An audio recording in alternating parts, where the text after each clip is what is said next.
ఈ సమావేశానికి వేదిక అందించినటువంటి మాజీ అప్సరా వైస్ చైర్మన్ రఘురామ్ గారు, అలాగే వేదిక అందించినటువంటి 2-3 జిల్లాల నుంచి వచ్చినటువంటి ఆక్వా రైతు సంఘం నాయకులందరికీ పేరు పేరున, రైతు సోదరులందరికీ పేరు పేరున హృదయపూర్వకంగా నమస్కారం. ఎందుకంటే రైతుల్లో ఈ రోజున ప్రధాన రంగంగా ఉన్నటువంటి ఆక్వా రంగం, ఆక్వా రైతుల్లో 30-40 సంవత్సరాలుగా ఎప్పుడూ లేనటువంటి సంక్షోభాన్ని రైతు ఎదుర్కొంటూ ఉన్నారు. ఎన్నాళ్ళ నుంచో 40 సంవత్సరాల నుంచి మన ఆంధ్రప్రదేశ్ రాష్ట్రంలో ఆక్వా సాగు జరుగుతుంది, చేపల రొయ్యల సాగు. మొట్టమొదటిసారి రోడ్డెక్కి రొయ్యలు కానీ లేదు ఫీడ్ కానీ రోడ్డు మీద వేసి తగలబెట్టేటువంటి దుస్థితి ఇప్పుడే చూస్తాం. ఇంతవరకు ఇంతలా ఎప్పుడు ఏ రైతు రోడ్డు ఎక్కల. అంత సునాయాసంగా లేదు ఆక్వా రంగం. ఎన్నో సంక్షోభాలను ఎదుర్కొంది. ఒడిదుడుకులు ఉన్నాయి, నష్టాలు ఉన్నాయి, కష్టాలు ఉన్నాయి. సహజంగా చూస్తే అదే వ్యవసాయం అనుకోండి, విత్తనం నాటే దగ్గర నుంచి ధాన్యం కొనుగోలు వరకు ప్రభుత్వ సహకారం ఉంటుంది.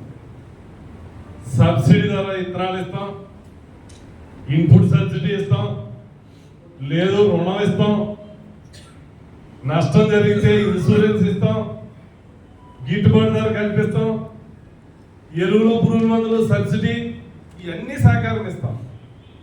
కానీ దానికి అనుబంధ రంగంలో ఉన్నటువంటి ఆక్వాకి ఈ 30-40 సంవత్సరాల నుంచి చిన్న చూపు. కానీ మొట్టమొదటిసారి ఆక్వా రంగాన్ని గుర్తించేది జగన్మోహన్ రెడ్డి గారు. ఇందాక వరుణ్ గారు చెప్పారు, ప్రధానమైనటువంటి ఈ రంగంలో ఎక్కువ పెట్టుబడి కరెంటు. రైతుకి ఉపశమనం ఇవ్వాలని, ప్రోత్సాహం ఇవ్వాలని, ఏ రకంగా రైతు ముందుకు వెళ్ళగలదని ఆలోచించి మొట్టమొదటిసారిగా, అప్పుడు అధికారం లేదు జగన్మోహన్ రెడ్డి గారు, పాదయాత్ర చేస్తున్నప్పుడు ముందు మీటింగ్లో మేము అధికారంలోకి వస్తే రూపాయలకే కరెంట్ ఇస్తామని ఆ రోజున అనౌన్స్ చేయడం జరిగింది. విచిత్రం ఏమంటే ఇన్నిసార్లు ముఖ్యమంత్రి చేసిన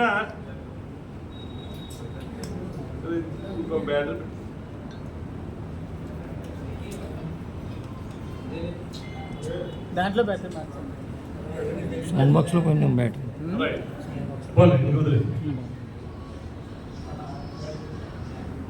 జగన్మోహన్ రెడ్డి గారు అనౌన్స్ చేసిన 10 రోజులకి ఎన్నికలు ఇంకా 6 నెలలు ఉన్నాయనగా అప్పుడు అనౌన్స్ చేశాడు చంద్రబాబు నాయుడు గారు, 2 రూపాయలకి ఆక్వా రైతుకి సబ్సిడీ ద్వారా కరెంట్ ఇస్తాం. ఇంక ఎన్నికలు 6 నెలలు ఉన్నాయి.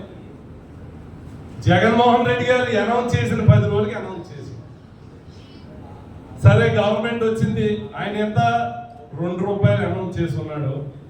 గవర్నమెంట్ వచ్చింది, ప్రభుత్వం వచ్చిన కాడి నుంచి 5 సంవత్సరాలు రూపాయలకే సబ్సిడీ ద్వారా కరెంట్ ఇచ్చేటువంటి కార్యక్రమం గతంలో జరిగింది. అలాగే రైతు ఇవాళ ఫీడ్ ధరలు పెరిగిపోతున్నాయి, క్వాలిటీ సీడ్ ఇవ్వట్లేదు, లేదు అమ్ముదామంటే ఐదు గాడికి కొనేటువంటి పరిస్థితులు ఉన్నాయి.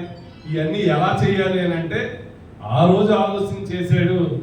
ఆక్వా డెవలప్మెంట్ అథారిటీని మొట్టమొదటిసారి ప్రపంచంలోనే మొట్టమొదటిసారి ఆంధ్రప్రదేశ్ రాష్ట్రంలో పెట్టారు.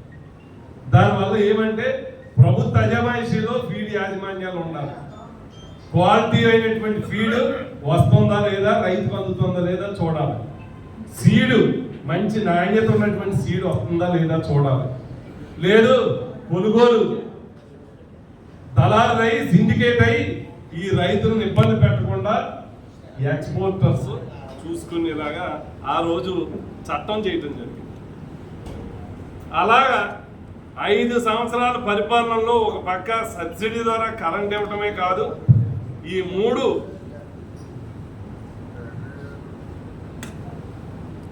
చట్టాలు చేయటం ద్వారా అప్సడాన్ని బలోపేతం చేయటం జరిగింది.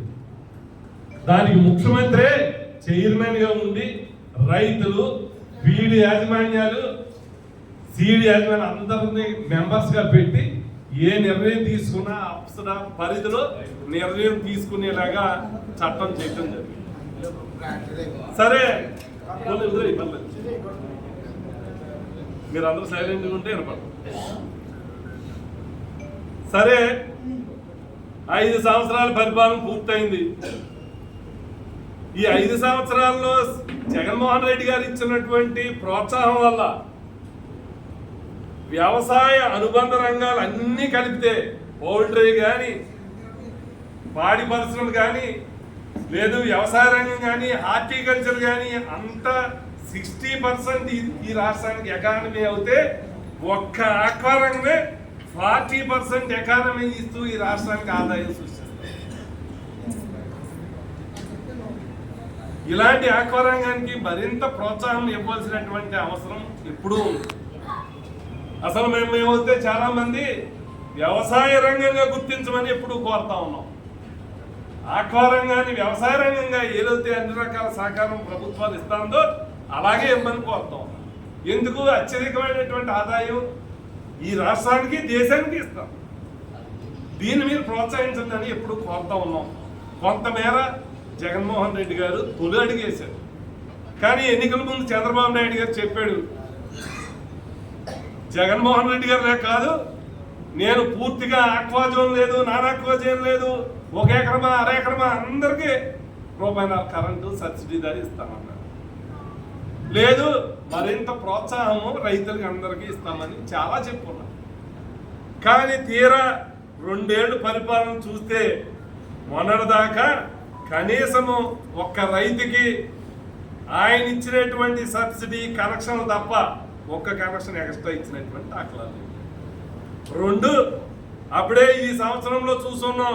మొన్న ఫిబ్రవరి నెలలో ₹4 కేజీకి పెంచితే ఇప్పుడు 10-12 రూపాయలు మళ్ళీ కేజీకి పెంచారు.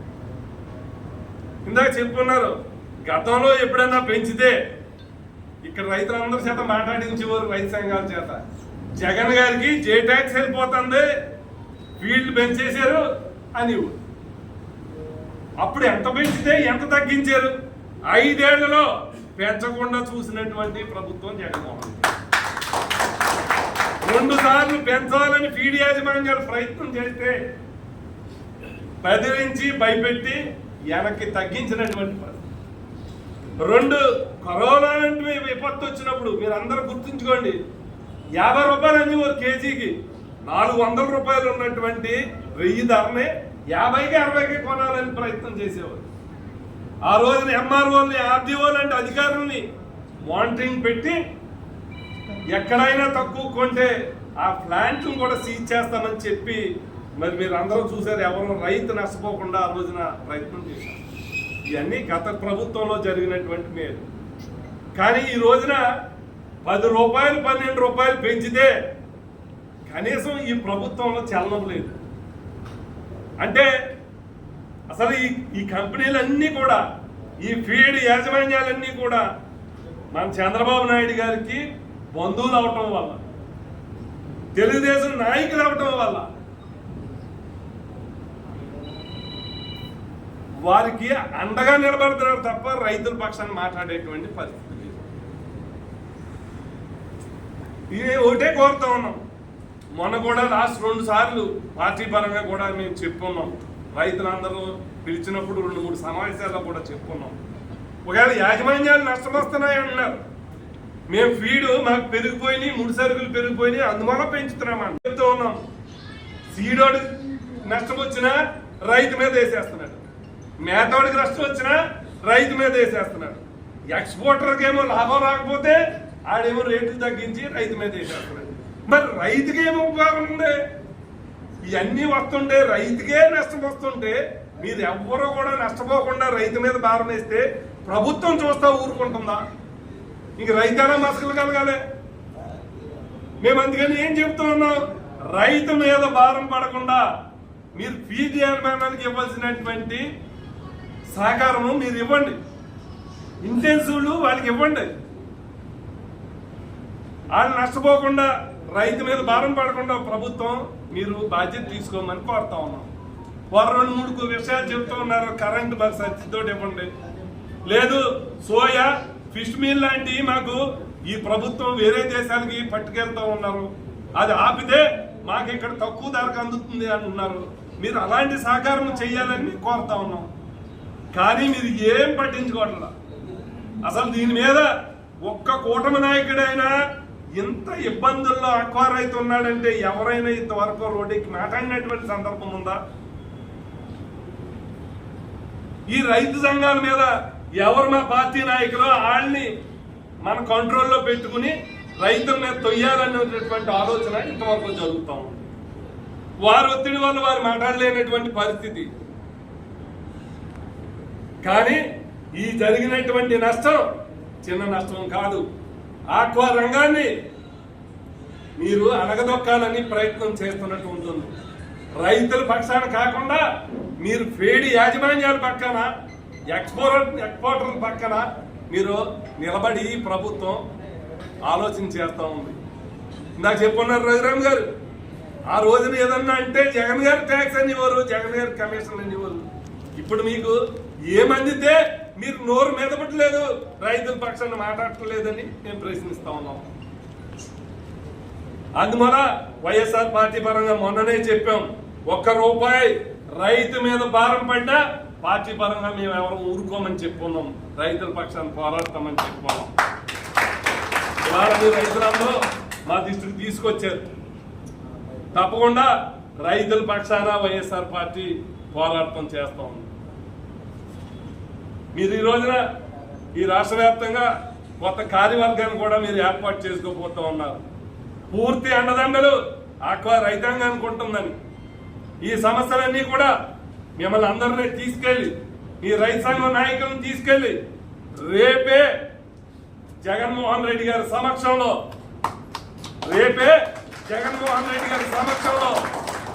మన రైతులు పడుతున్నటువంటి ఇబ్బందులన్నీ కూడా చెప్పుకునేలాగా ఈ ప్రభుత్వాన్ని ఒత్తిడి చేసే విధంగా, మీ రైతులకి పూర్తి అండదండలు ఉండే విధంగా భవిష్యత్ కార్యాచరణ తీసుకుంటామని మీకు హామీ ఇస్తా ఉన్నాం. అందువల్ల ఇదేదో ఒక ప్రాంతానికి చెందినటువంటి విషయం కాదు. రాష్ట్ర వ్యాప్తంగా ప్రతి జిల్లాలో రైతాంగం ముందుకు రావాలి. మీకు జరిగినటువంటి నష్టాన్ని మీరందరూ కూడా సంఘటితంగా పోరాడాలి. ఈ ప్రభుత్వ మెడలు వంచాలి. మేము ఇవాళ ఆక్వా ఇంకా అనేక సంఘాలు ఉన్నాయి, రైతు సంఘాల నాయకులందరినీ కోరుతా ఉన్నాం, పార్టీలకు అతీతంగా సంఘటితంగా మీరు అందరూ రండి. తప్పకుండా ఈ ప్రభుత్వం మీద ఒత్తిడి తెచ్చి రైతులకి మేలు జరిగే విధంగా మేము అందరం కూడా కృషి చేస్తామని. ఇది వెన్నుపోటు చంద్రబాబు నాయుడు గారికి కొత్త కాదు. అన్ని పక్షాలని వెన్నుపోటు పొడిచాడు. ఇవాళ ఆక్వా రైతాంగానికి కూడా వెన్నుపోటు పొడుతూ ఉన్నాడు. ఆ రోజున ఇచ్చినటువంటి మాటలు లేవు. ఈ రోజు మంచి కదా, జరగటం గుడ్డేది కదా, నష్టం జరిగే విధంగా ఇవాళ కార్యాచరణ తీసుకుంటాం. ఒక పక్క ఫీడ్ రేట్లు ఇలా పెంచుతూ ఉంటే మొన్న వారం రోజుల క్రితం ఒక జీవో ఇచ్చున్నారు.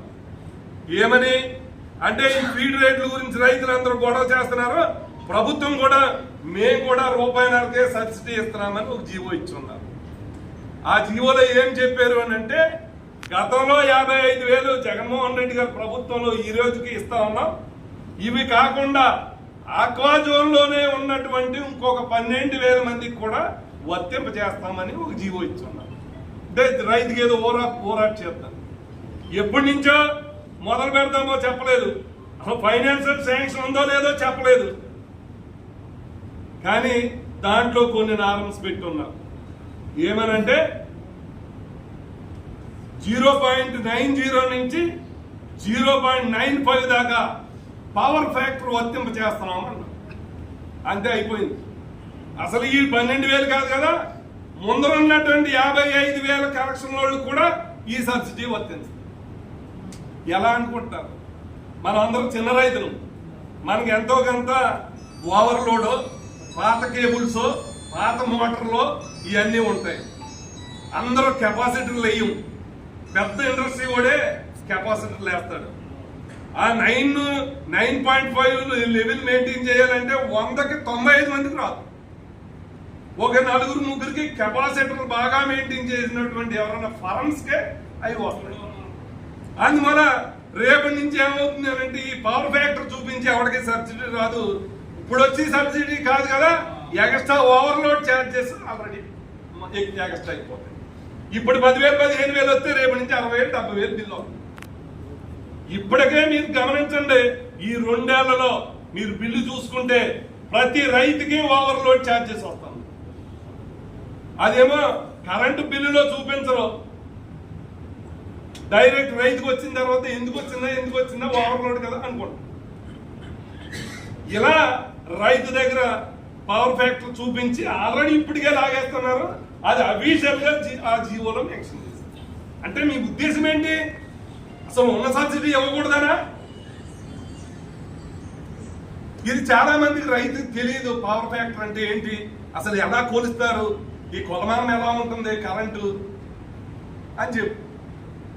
ఈ రోజు ఇచ్చినటువంటి జీవో వల్ల రమణండి ఎవరినైనా ఒక రైతు సంఘం నుంచి కానీ లేదు ఈ ప్రభుత్వంలో ఉన్నటువంటి నాయకులు కానీ దీనివల్ల రైతుకి ఏ రకమైనటువంటి చెప్పలేదని చెప్పమను. రేపొద్దున వస్తాయి. ఎప్పుడంటే 2 నెలలు పోయిన తర్వాత జీవో, ఈ పవర్ ఫ్యాక్టర్ జీవో బిల్లులు చూస్తే 50,000-60,000 అప్పుడు వస్తాయి. అదే మొన్నదాకా 10,000 వచ్చింది, 8,000 వచ్చింది అప్పుడు అనుకుంటారు నష్టపోయాక రైతులందరూ కూడా. ఈ ప్రభుత్వం చేస్తున్నటువంటి మోసం ఈ రకంగా ఉంది. దీన్ని ప్రతి ఒక్కరు కూడా తిప్పికొట్టాలి. మభ్య పెట్టడానికి, ఆ ఇండస్ట్రీస్ కొమ్ము కాయడానికి రైతుల మీద ఇవాళ మీరు ఇలాంటి జీవోలు తీసుకొచ్చి ఇలాంటి కటాపులు పెట్టి చదువు రానటువంటి చాలా రైతులను ఇబ్బంది పెట్టాలన్నటువంటి మీరు ఆలోచన చేస్తా ఉన్నారే, ఎంతవరకు సమంజసం? ఈ రైతుల్ని మోసం చేయడం కాదా? ఇది రైతుల మీద వెన్నుపోటు కాదా? రమణండి ప్రజాప్రతినిధిని రైతుల పక్షాన మాట్లాడమన్నా. అందువల్ల ఈ రాష్ట్ర వ్యాప్తంగా రొయ్యల రైతులు, చేపల రైతులు, ఈ రాష్ట్రానికి అత్యధిక ఎకానమీ ఇస్తున్నటువంటి రైతు సంఘాలని ఆదుకోవాల్సినటువంటి అవసరం ఈ ప్రభుత్వాలకు ఉంది. ప్రభుత్వం బాధ్యత అప్సరా పరిధిలో ఉన్నటువంటి అప్సరా చట్టాన్ని అమలు చేస్తే జగన్ గారి పేరు వస్తుందని అసలు అప్సరా మీటింగే అయినటువంటి పరిస్థితి ఏర్పడుతూ ఉన్నాయి. మంచి ఉద్దేశంతో చట్టం చేసాం, ఆ చట్టాన్ని ఉపయోగించి రైతులు మేలు చేయమని కోరుతా ఉన్నాం. ఒకవేళ ఎక్స్పోర్టర్కి లేదు ఫీడ్ యాజమాన్యాలకి నష్టం జరుగుతుంటే వారికి మీరు సహకారం ఇచ్చి రైతుల మీద బాధపడకుండా చూడమంటూ ఉన్నాం. కానీ మీరు చేసే కార్యక్రమం ఏంటి ఈ ప్రభుత్వంలో? అందువల్ల ఇదేదో నాందిగా మీరు మంచి కార్యక్రమాన్ని పెట్టుకున్నారు. 100% వైఎస్ఆర్ పార్టీ పరంగా మీ రైతులందరినీ కూడా జగన్మోహన్ రెడ్డి గారి ఆధ్వర్యంలో మిమ్మల్ని అందరినీ కలిపి మన సాధబాధలన్నీ మీరు తెలియజేసే అవకాశాన్ని మేము ఏర్పాటు చేస్తాం. తప్పకుండా దీన్ని భవిష్యత్తు రోజుల్లో రాష్ట్ర వ్యాప్తంగా ఉద్యమిద్దాం. మీ అందరూ కూడా సంఘటితంగా పోరాడమని, పార్టీలకు అతీతంగా రైతు సోదరులందరూ కలిసి రావాలని హృదయపూర్వకంగా కోరుకుంటాం.